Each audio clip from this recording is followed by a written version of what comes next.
You can either be a good white woman or you can live your life. What do I mean by that?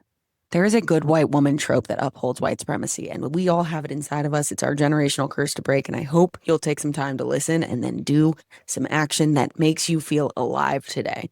If you've ever been told you're too loud, you're dressing a certain way that's not appropriate, you're being too much, you're doing things that are not conforming enough to the group, or you're not standing by your man enough, right? If you've decided to get a divorce and people have decided that they need to stand by the guy that you're divorcing for legitimate reasons, that's the trope of the good white woman. Because a good white woman's supposed to be quiet and demure and mindful and sexy, but not too sexual.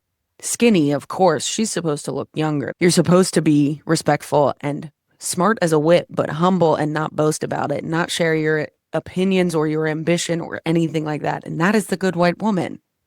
You're supposed to be virginal. You don't have to actually be a virgin, but you have to kind of look like one. But people still want to fuck you, you know?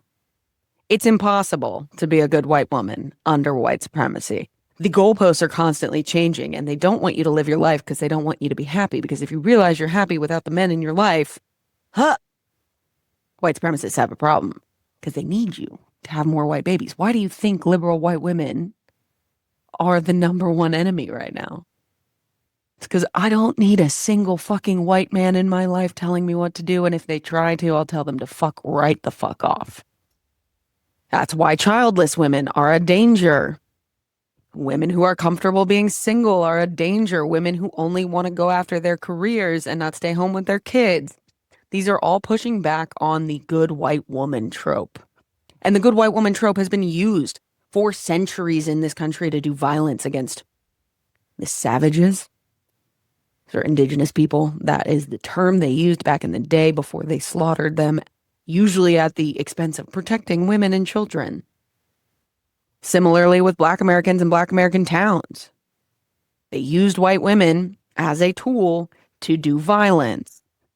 In the movie, the first movie that was screened in the White House, Birth of a Nation, there's a scene where a white woman is getting chased by a mob of black men, which goddamn near never happened. Why? Because white men commit the most crime in this country. They always have. There's no difference in that, and there will be data to prove that. You can look it up. I believe in you. You have a big brain. Turn it on. A good white woman goes with the flow and is chill and is okay when her husband makes inappropriate remarks, doesn't push back on him.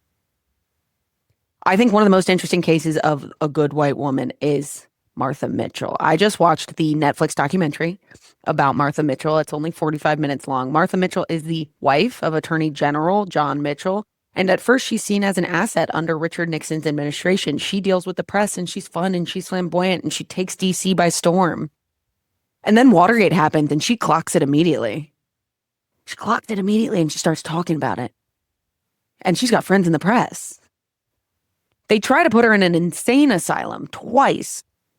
She says that they've tried to kill her. They tried to shut her the fuck up. Her husband gets a divorce. He makes a joke when he goes to prison that as long as he doesn't have to live with his ex-wife, he's fine.